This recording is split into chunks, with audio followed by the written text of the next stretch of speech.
My name is Toby. I don't know quite what I think about God, whether he exists, what powers he may have, or if he should be important to me. I was brought up to believe he should. That's what my family told me. But the apathy of society towards religion suggested I shouldn't worry too much about it. I don't think I'm alone in my confusion or alienation from religion and the church. Statistically, fewer people attend church than ever before. Never before have so many people identified as not believing in God. But what has caused this shift, particularly among young people? What issues have most influenced this change, and what is the church doing to counter it? Over the last few months, I have attempted to answer these questions, accompanied by my friend John. I have spoken to youth workers, religious leaders, atheists, and academics. Their insights have been both varied and fascinating. The first time a child encounters religious teachings is often during their upbringing. The Reverend Nicky Gumbel grew up in a household where religion wasn't deemed a priority. In 1990, he took over the running of the Alpha Course, an evangelistic program designed to introduce the basics of the Christian faith in a way that is accessible and relevant. Today, the Alpha Course is practiced in 169 countries and has been attended by over 22 million people. Nicky has become a globally recognised Christian leader, but that wasn't always the case. I became an atheist when I was a teenager, and I was quite sort of argumentative. I just sort of worked, that was the conclusion I came to. So that was how I was when I started at university. But what changed me was reading the New Testament. I'd read the New Testament at school with sort of, RE lessons and things, but it didn't really mean anything to me. But then I read it just from cover to cover, really, and in a different kind of way. And it really came alive. And it was as if I really encountered Jesus in that reading. And then in that moment of saying yes, I experienced something that was so deeply satisfying, whereas things in life before, nothing had quite done that. Touch the sort of deep inner hunger. ALOM SHAHA is a physics teacher in London. He also works as a filmmaker, writer, and science communicator. He was born in Bangladesh, but grew up in Elephant and Castle in London. His book, The Young Atheist's Handbook, inspired me to talk with him, and he agreed to meet us at his school. ALOM grew up in a Muslim community, but now describes himself as an atheist, being a trustee of the British Humanist Association. What was it that made you convert from Islam to atheism? It's hard to say that I converted from Islam to atheism because I don't think there was kind of one massive decision to do so. It wasn't like I woke up one morning and said, oh, I'm not a Muslim anymore. It was a much more gradual process of coming to realise that I didn't really believe in the religion that my parents had brought me up in. The answers about things like how the world worked, what it all meant, that I was given from religious sources, from the imam or my parents or whatever, just didn't make sense to me. I suspect that for an awful lot of people who are brought up in religious families, that what turns them away from religion is the same thing that turned me away from my religion, which is a personal sense that this stuff just doesn't make sense. I felt ultimately it was dishonest to pretend, and I didn't feel I had compelling reasons to remain a Muslim. I felt it was dishonest to describe myself as a Muslim because I wasn't one in any sense of the word. You can't control your children's beliefs. So I suppose the question is how much sort of pressure do you put on your children when they're growing up? I mean, obviously there's a practicality about the fact that if you're going to church on Sunday and the children are very small, there's just no option. But as soon as they get to decide, they've got to decide. I think in the old days people were perhaps a bit more directional in terms of their children. I think now it's more sort of fashionable to give people much more freedom about how they choose and what they do. And I think also being really honest with your children is important. Being honest about your doubts, being honest about problems that there are with faith, not sort of kidding them that there are no issues. As a child grows up, home life is not the only influential factor in deciding whether they hold a faith. The school environment must also be considered, where any explicit or inferred peer pressure may influence the beliefs of young people. Since coming to the UK from the US a few years ago, CADY has worked closely with young people at his church, All Saints Weston in Bath, where we met for a discussion. Sky has a Master's in Theology and a degree in Bible Studies. He also makes frequent school visits, as well as organising groups to attend Christian festivals. This gives him a deep insight into the views of young people regarding peer pressure.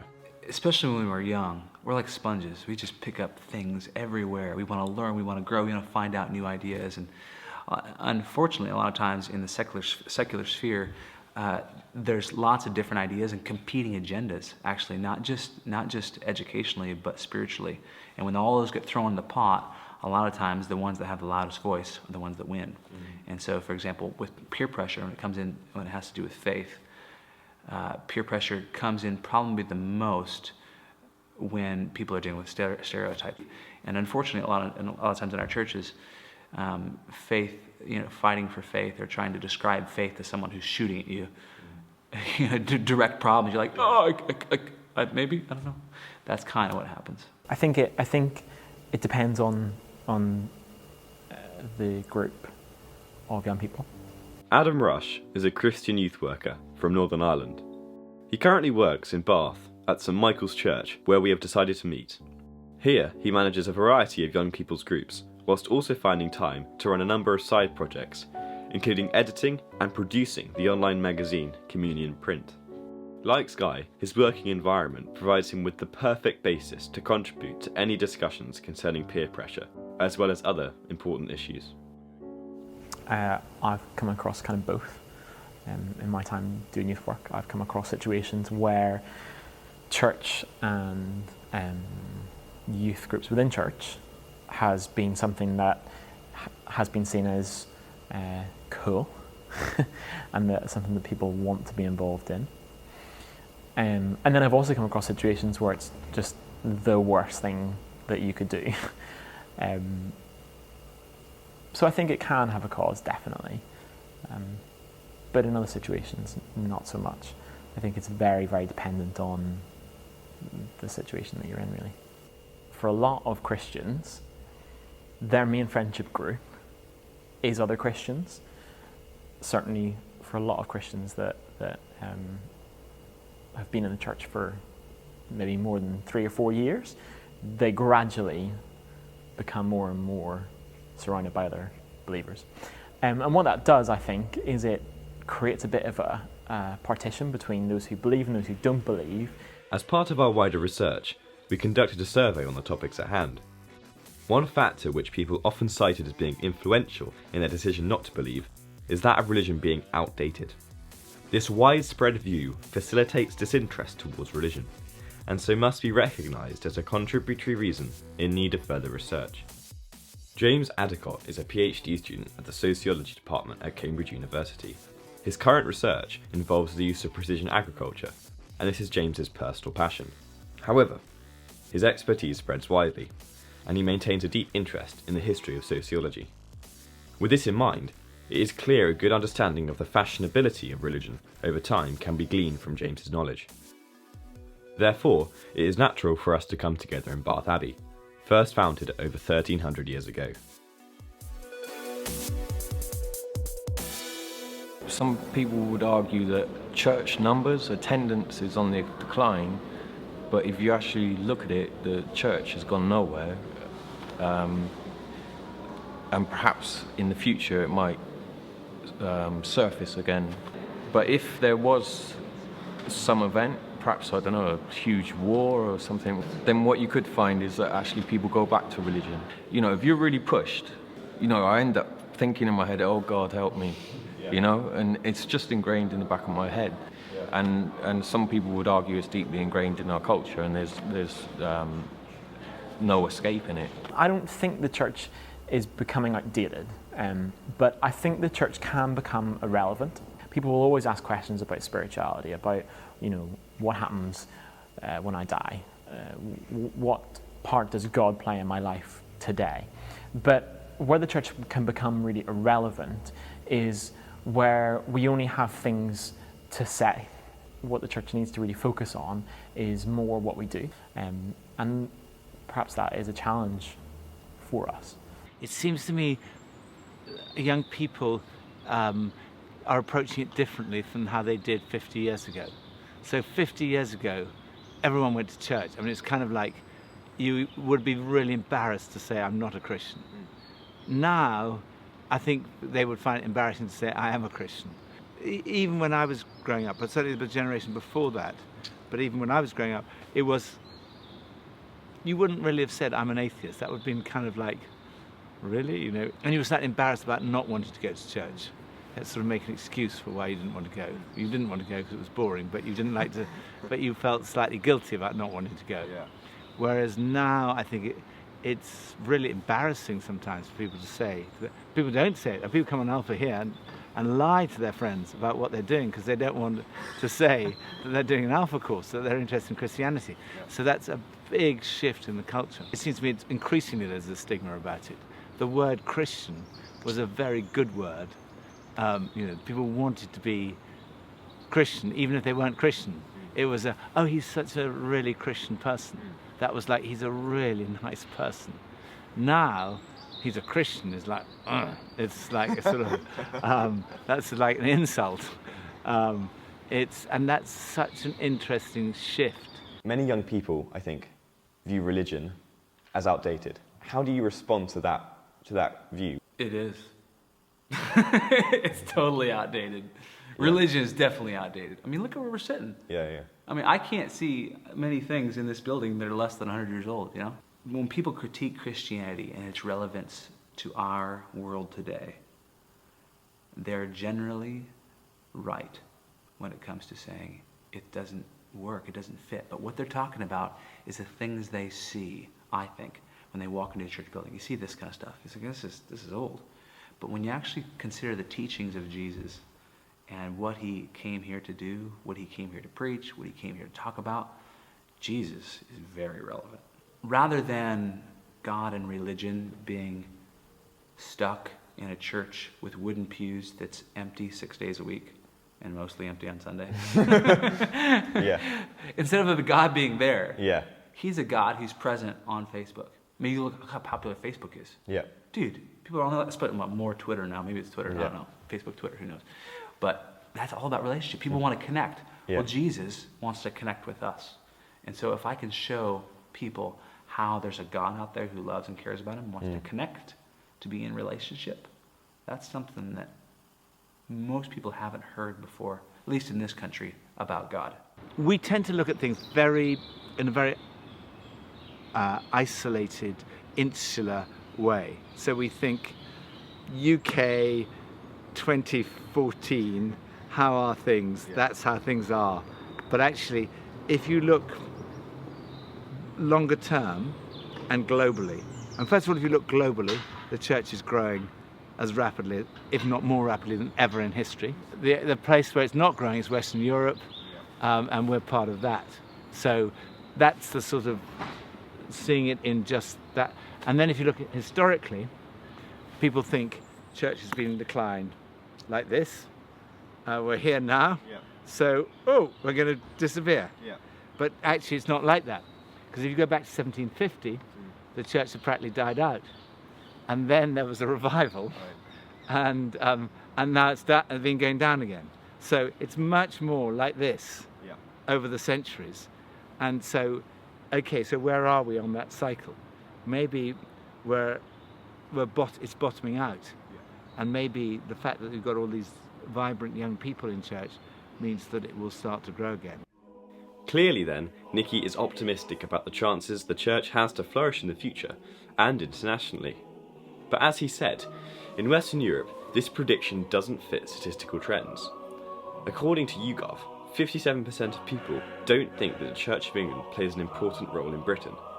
In November, John and I attended our school's debating society. When discussing the motion, should all religious education be banned in schools, these more secular views were extremely clear, although support for RE was maintained. ALOM was keen to emphasise the difference between teaching about religion and teaching within religion. Do you think that all religious education should be banned in schools? Absolutely not. I think religious education is incredibly important because religion plays such a big role in world affairs. It's shaped culture, literature and so forth, that children should be educated about it. And that's what's important, that they should be educated about religion, not in religion. We live in a time where there's lots of strife in the world that seems to be centered around religion. It's imperative that young people understand what people think about these matters and why. You know, one of the purposes of education is to help us to get along with other people, I suppose, to understand the world. And if huge swathes of the population view the world through a religious prism, then we ought to understand that prism. Now, if a lot of contemporary religious education shoots to, or their goal is to throw out all kinds of different ideas about religion and say you can kind of choose from it, that's fine. But much of the time, those could be stereotypes. Could be just misinformation, actually. Yep. And a lot of it, as well as the way it's presented. My little brother had a teacher back in America who wasn't a Christian, and they were presenting ideas on Christianity, and he did everything he could to make the ideas of Christianity look ludicrous, while the ideas of Buddhism were held up on a pedestal. Now, if you're a good teacher, you try not to do that, but we're human, man. We mess up. I screw up all the time, and teachers are just the same. It's hard to hold back our biases. Right. So that's what's going to happen in any institution. Okay. Do you think that chapel services, for example, at our school, do you think that general religious services at schools should be swiped away from the timetable? Absolutely. I don't think religion should have any place in a school apart from in religious education lessons. I think schools should be secular institutions. I feel very strongly that young people should be given the opportunities to explore ways of making sense of the world for themselves, to arrive at their own conclusions about whether or not they are religious. And I think, like a lot of secularists, I think religion should be a private matter for the family. If people want to instruct their children in religious practice, they can do so in their own time. And school really should be about preparing young people for a world which is secular. I think it's not fair on young people to make them engage in religious practice. I think this is part of what I mean by religion having special privileges. We don't have any other kind of ideas which we thrust upon young people with the same force. If the teachers of RE were being judged as successful if they made people believe in some kind of spirituality, then the odds are they're probably not doing a very good job. Religious education, because you're dealing with questions of why am I created, what am I doing here, is there a God and how does he relate to me or she relate to me? Yeah. That it's a heart issue. It's heart. It's me. It goes to the very center of my soul and who I am. You can't do that in half-hour lesson. Yeah. Unless you're willing to open up quite a bit, and most people aren't. And most teachers aren't trained spiritually to do that kind of thing in multiple different religions. Culture in general just assumes it's just another add-on. My journey so far has highlighted the modest importance of upbringing and peer pressure. Although our survey suggests neither are determining factors, our interviewees have noted their influence, Skye and Adam in particular. However, outdatedness with religion purportedly being more irrelevant to everyday life seemed to be of greater significance. Going forward, we still need to determine how it relates to other issues.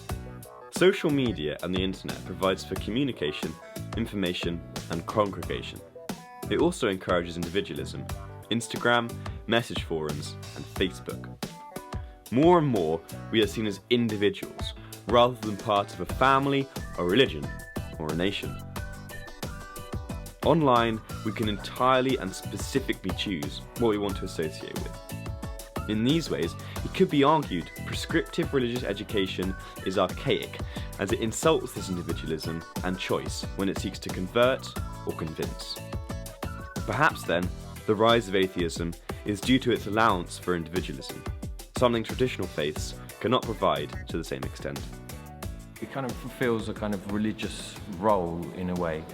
There's lots of different ways you could argue this, but you could say that, with God there was a kind of feeling that he could see everything that you did in your life, and he was always judging you. You know, you're going to go to heaven or hell based on what you're doing.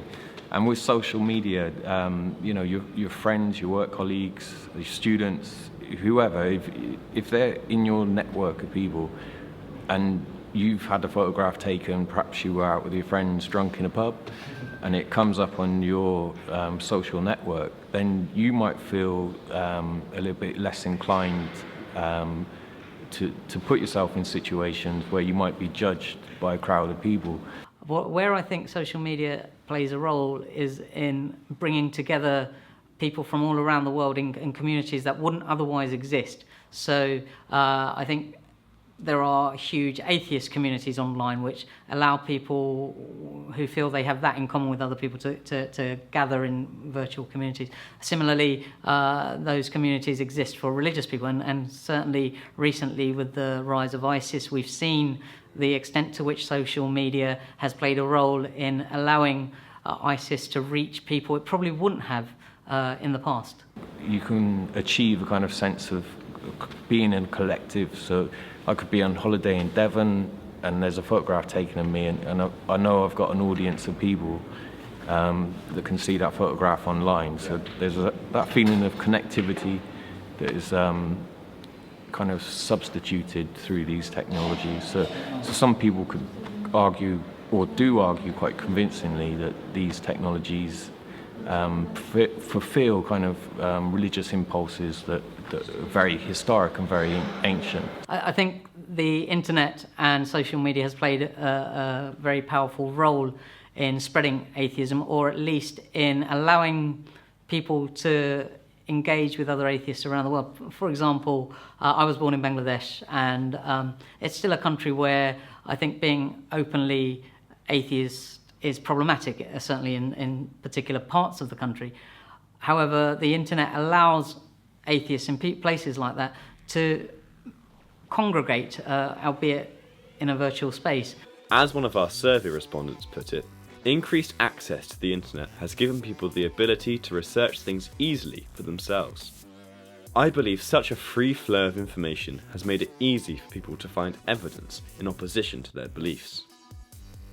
The internet can provide for this discovery, in part by giving access to scientific information. In 1610, Galileo Galilei's proof of heliocentrism culminated with his trial and condemnation by the Roman Catholic Inquisition, and in 1616 it was declared that heliocentrism was heretical.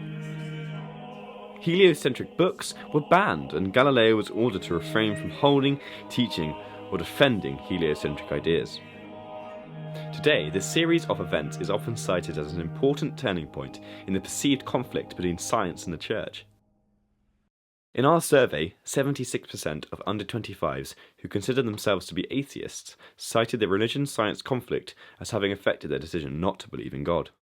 Take agriculture, for example. People start to apply knowledge and science to the fields, and what they notice is that if they do that, they get more from nature.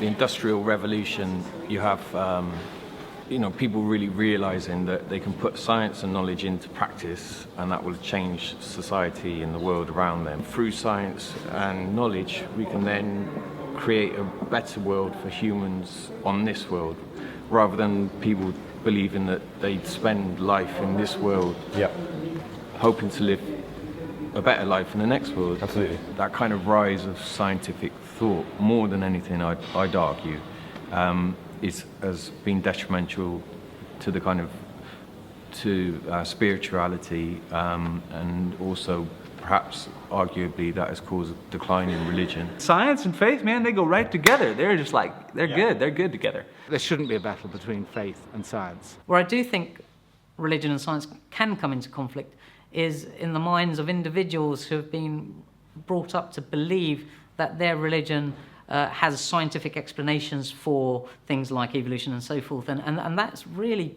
a matter of ignorance, I think. Faith and science are dealing with different questions. Faith is asking the questions of meaning and purpose. Science is asking the question of how. Science can answer, or attempt to answer, when did this universe come into existence? You know, the Bible doesn't I think it's misreading the Bible to try and think that it's telling you when that happened. If you're looking to religion to understand medicine or to understand global warming, then you probably need to have a rethink. Faith answers the question, asks us, why are we here? Right. What are we supposed to do here? What's the goal of my life? Science can't answer the question, how did it all begin? It can tell you what happened from the beginning, but it can't tell you what caused that beginning. It's just two different questions, and it's great. In fact, I mean, hopefully Christians in science are able to hopefully discover some pretty amazing things. So the fact that we have scientists doing excellent work who have made massive, valuable contributions to science and who also have a religious faith, to me, gives the lie to this issue that there has to be a conflict between science and religion. You only have to look at the recent news where the Pope has once again declared that, evolution is the process whereby life on Earth evolved. The best explanation at the moment is the evolution. And most people believe that. And that's probably right. But who knows, somebody may come up with something different, and if the scientists come up with that, I would listen to the scientists. The Big Bang Theory is the Catholic Church's accepted explanation for how the universe evolved. So there is no conflict between religion and science when it comes to grown-up religious people accepting science as the best method we have for explaining how the universe works, the kind of material world, if you like. If they say the universe is X billion years old, I'll believe them. It's X billion years old. I won't try and work it out from Genesis how old it is. But if they try and tell me that they know that there is no God from their science, then I think they're outside their sphere of... I don't think they can say that. Yeah. Because they don't know that. Their science is unable to prove or disprove whether there's a God. Clearly, there are lots of important factors which make atheism an appealing alternative to having a faith.